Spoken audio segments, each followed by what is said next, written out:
पाकिस्तान से 10 गुना खतरनाक है। आए दिन ससुरा पाकिस्तान हम लोग पर हमला कर देता है। हम लोग को भी इसी तरह से चाइना को ठोकना चाहिए। कोई कुछ नहीं कर सकता है। सबसे बड़ा क्या चीज होता है? मन के जीते जीत है, मन के हारे हार। वह खून कहो किस मतलब का जिसमें उबाल का नाम नहीं, वह खून कहो किस मतलब का आ सके देश के काम नहीं, वह खून कहो किस मतलब का जिसमें जीवन न रवानी है, जो परवश होकर बहता है वह खून नहीं है पानी है। जय हिंद। चाइना से हुए खूनी झड़प के बाद पाकिस्तान अपनी ओर से सीज फायर का उल्लंघन करके घुसपैठ की कोशिश कर रहा था, जिसे भारतीय फौज ने नाकाम कर दिया, जिसमें पाकिस्तान के कई सैनिक मारे गए हैं और इस घुसपैठ को नाकाम कर दिया गया है। चीन से हुए सीमा विवाद के कारण भारतीय रेलवे ने जो अपने ईस्टर्न डेडिकेटेड फ्रेट कॉरिडोर था, भारत में 2 ऐसी रेल नेटवर्क बनाया जा रहा है जहां केवल मालगाड़ियां चलेंगी। एक वेस्टर्न डेडिकेटेड कॉरिडोर है और एक ईस्टर्न डेडिकेटेड है। तो ईस्टर्न डेडिकेटेड कॉरिडोर का कानपुर से लेकर मुगल सराय, जिसका नाम दीनदयाल जंक्शन हो गया है, यहां तक के बीच का जो सिग्नलिंग का काम था इस डेडिकेटेड फ्रेट कॉरिडोर के लिए, वो चाइना को दिया गया था। चाइना इसमें लेट कर रहा था, तो बॉर्डर पे हुए हालिया टेंशन को ध्यान में रखते हुए इसके इस टेंडर को कैंसिल कर दिया गया। कहा गया कि अब चाइनीज कंपनी इस पे काम नहीं करेगी। चाइना से हो रहे विवाद को देखते हुए भारतीय वायुसेना ने रूस से संपर्क साधा। उसने कहा है कि उसे इमरजेंसी में 33 लड़ाकू जहाजों की जरूरत है, जिसमें MiG-29 के 21 पीस की जरूरत है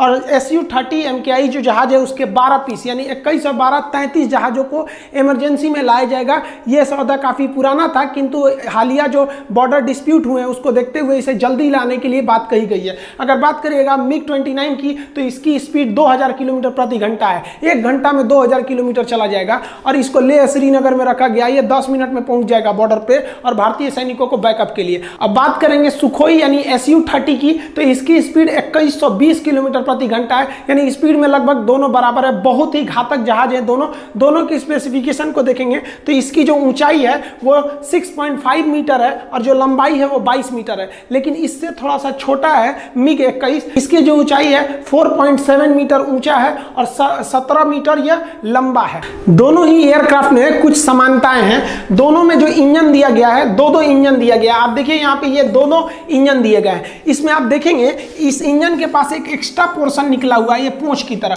इसमें पैराशूट रखा जाता है, क्योंकि जब ये लैंड करते हैं तो इनकी स्पीड इतनी तेज होती है कि इनको पैराशूट नहीं खोलिएगा तो ये रनवे क्रॉस कर जाएंगे। जो दुश्मन के मिसाइल होते हैं वो इस इंजन की गर्मी को पहचान लेते हैं और इसी के पीछे आ जाते हैं और इस पर हमला कर देते हैं। इससे बचने के लिए इंजन के पास ही फ्लेयर्स दिए गए हैं, ताकि ये फ्लेयर्स आग के रूप में निकले और दुश्मन की मिसाइलों को भटका दे। दोनों ही एयरक्राफ्ट में डबल पायलट के बैठने के लिए सीट दी गई है। डबल पायलट के रखने से क्या फायदा होता है? देखिए, जब कॉकपिट में 2 पायलट रहते हैं तो एक पायलट ये अपने अपने काम को डिस्ट्रीब्यूट कर लेते हैं। जैसे मेन पायलट है तो इसको पता है कि हमको किधर ले जाना है, तो मेन पायलट जहाज को कंट्रोल करता है और ग्राउंड अटैक को देखता है कि जमीन पर कौन कौन से हमले करने हैं। जबकि सेकंड पायलट हवा में होने वाले जो थ्रेट होते हैं, जो डिफेंस होते हैं या हवा में होने वाले हमले को देख लेते हैं। इस तरह से इनका काम बड़ी अच्छा हो जाता है और मनूवर अच्छे से कर लेते हैं।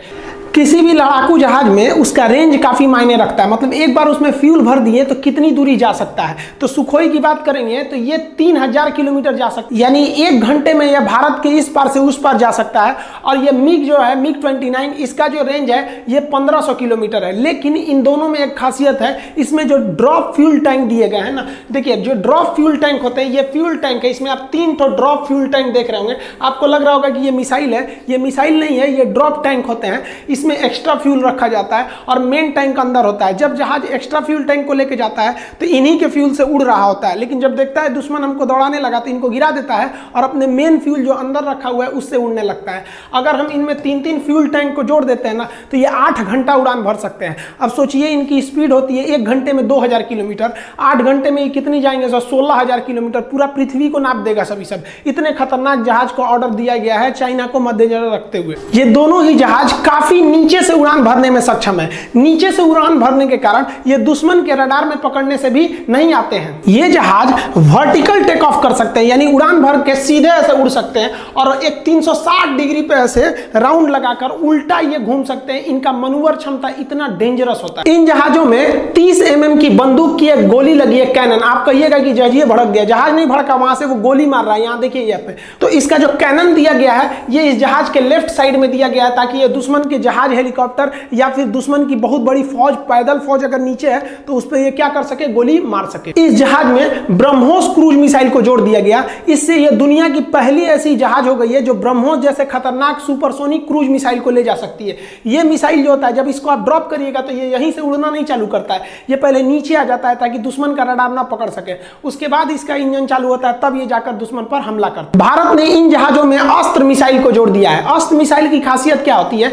अस्त्र मिसाइल जो होता है बियॉन्ड विजुअल रेंज है, जहां तक हमको दिखता है ना उससे भी आगे मार सकता है। सोचिए, आसमान में हमको बहुत दूर तक दिखाई देता है, ये उससे भी आगे मार सकता है रडार पकड़ के, और इसमें धुआं नहीं देता है। ये जो रेड कलर का आप देख रहे हैं, ये इसके हीट निकला हुआ है, धुआं नहीं है। धुआं ना देने की वजह से ये पकड़ में भी नहीं आता है और दुश्मन को जाके हिट कर सकता है। तो ये भारत के दो खतरनाक लड़ाकू जहाज थे। लेकिन हमको और आपको क्या दिखाया जाता है कि भारत के पास मिग 21 जैसे पुराने जहाज है, मिग 21 बाइसन क्या कर सकता है। अरे भैया, इसकी संख्या मानते हैं मिग 21 भारत में है, लेकिन इसकी संख्या है कितनी है? केवल 60 है। लेकिन क्यों नहीं आप राफेल को दिखाते हैं, जगुआर को दिखाते हैं? इसी को क्यों दिखाते हैं? इसको दिखाने से हमारी सेना का, हमारी जनता का मनोबल गिरता है। चाइना नहीं दिखाता है अपने मिग 21 को। अभी हम चाइना की हकीकत बताते हैं, वो कितना मिग 21 को रखा हुआ है। हमारे पास 110 जगुआर जहाज है। जगुआर जहाज अभी दुनिया में मात्र एक जहाज है जो परमाणु बम गिरा सकता है, और कोई जहाज वर्तमान समय में परमाणु बम गिराने की क्षमता को नहीं रख सकता। इसकी संख्या 110 है, लेकिन इसको नहीं दिखाया जाएगा। हमारे पास 49 की संख्या में मिराज जहाज है।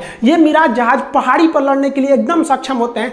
1999 के कारगिल की लड़ाई में यह मिराज जहाज पाकिस्तान का बलात्कार करके चला आया था, लेकिन इसको नहीं दिखाएंगे लोग। हमने हाल में मिग 21 को रिप्लेस करने के लिए अपना इंडिजीनियस यानी हिंदुस्तान में बना हुआ तेजस जहाज को इंट्रोड्यूस किए हैं। इसकी संख्या 18 है। ये काफी लाइट वेटेड जहाज है और दुनिया में सबसे छोटा जहाज होने की वजह से इसका रडार पर फिगर बहुत कम आता है और दुश्मन को चकमा देके चला जाता है। इसकी डिजाइनिंग इस तरह से की गई है कि इसके कुछ पार्ट पुर्जे मिसाइल हमले से उड़ भी जाएं तो भी ये आराम से लैंडिंग कर सकता है। इसकी नौसेना वर्जन भी बनाया जा चुका है। हाल ही में इसने नौसेना के जहाजों पर अरेस्टेड लैंडिंग किया था। अरेस्टेड लैंडिंग मतलब होता है जब एयरक्राफ्ट कैरियर पर उतरा जाता है तो रस्सी फंसा लिया जाता है पीछे, उसे कहते हैं अरेस्टेड लैंडिंग। फ्रांस से 36 राफेल जहाज को लाया जा रहा है, या मीडियम मल्टी रोल जहाज है। मल्टी रोल का मतलब होता है जहाज जमीन पे भी हमला करेगा, हवा से हवा में भी मारेगा, हर तरह का काम कर देगा, जासूसी का भी काम कर सकता है, रडार से भी बच सकता है। मल्टी रोल, कई सारे इसके रोल है, लेकिन इसको नहीं दिखाया जाता है। हम लोग को क्या दिखाया जाता है? मिग 21 देखो, कमजोर बनो। हमारे पास 60 की संख्या में मिग 29 लड़ाकू जहाज है। मिग 29 से अमेरिका की नाटो फौज भी भाग जाती थी, क्योंकि जब उनके पास F-16 F-22 जैसे विमान नहीं थे तो उनको इनसे डर लगता था। ये हमारे पास है, इनकी संख्या 60 है, लेकिन ये नहीं दिखाया जाएगा। हमारे पास सबसे ज्यादा जो संख्या में है वो 272 की संख्या में सुखोई 30 जहाज है। इसका तगड़ा मुकाबला लेने वाला कोई नहीं है। चाइना भी इसी को यूज करता है, लेकिन नाम बदल के यूज करता है तो आपको डर लगने लगता है। चाइना के पास भी इन्हीं सब विमान है, वो भी रसिया से ही खरीदा है, लेकिन उसका साइकोलॉजिकल इफेक्ट इतना ज्यादा है कि वो अपने लोगों को, अपनी सेना को मनोबल बढ़ा के रखा है कि हम लोग जीत सकते हैं, और हम लोग को डरा के रखा जाता है। चाइना भी पैसा खर्चा करता है मीडिया पे ताकि आपका ब्रेन वॉश हो सके, आपके अंदर ये डर बैठ जाए कि हम चाइना से नहीं लड़ सकते। हमारे पास जो है ना 60 मिग 21 है और चाइना के पास भी मिग 21 है, लेकिन चाइना जो है उस मिग 21 का नाम J7 रखा है। चाइना के 3210 जहाजों में ना 2000 तो केवल J7 है, और ये J7 कोई जहाज और नहीं, यही है मिग 21। अब बताइए किसकी सेना ज्यादा पावरफुल? ससुरा तो 2000 रखे हुए है मिग 21 जिसका नाम J7 रखा है। हम लोग को लगता है कि J7 बहुत खतरनाक है, अरे घंटा खतरनाक है, नाम बदल दिया वहां पे। हम लोग को भी सीखना चाहिए। अरे हम पाकिस्तान से 10 गुना खतरनाक है। आए दिन ससुरा पाकिस्तान हम लोग पर हमला कर देता है। हम लोग को भी इसी तरह से चाइना को ठोकना चाहिए। कोई कुछ नहीं कर सकता है। सबसे बड़ा क्या चीज होता है? मन के जीते जीत है, मन के हारे हार। वह खून कहो किस मतलब का जिसमें उबाल का नाम नहीं, वह खून कहो किस मतलब का आ सके देश के काम नहीं, वह खून कहो किस मतलब का जिसमें जीवन न रवानी है, जो परवश होकर बहता है वह खून नहीं है पानी है।